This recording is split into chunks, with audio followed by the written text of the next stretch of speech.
Hi,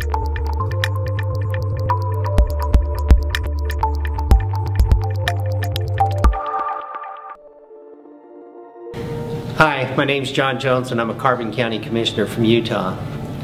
I was asked today to speak on things that I had heard about taking Utah's public lands back, and I guess one of the biggest things that I've heard talked about was what are the negatives and what are the positives. For me, the positive would be we'd be walking away from equal access to justice.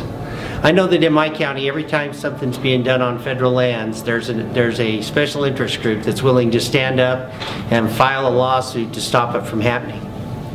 For instance, the beetle kill in our trees across the state of Utah was heavily caused by a lawsuit that was filed by a special interest group there, and today our forest lands are dead because of it.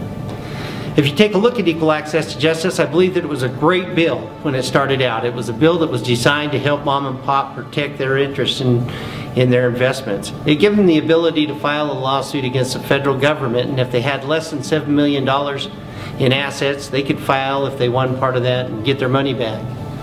But you know how Washington works. Within the bill it says that that applies to all but nonprofits. And today nonprofits are utilizing that bill to make money across the United States, not only on public lands, but endangered species and any other avenue that they can find to file the lawsuit. So for me, I think that Utah would be in a better position to manage their federal lands, and I support the American Lands Council because of that. Just because they would not have the ability to file those federal lawsuits and go to equal access to justice and get their money back. Thank you.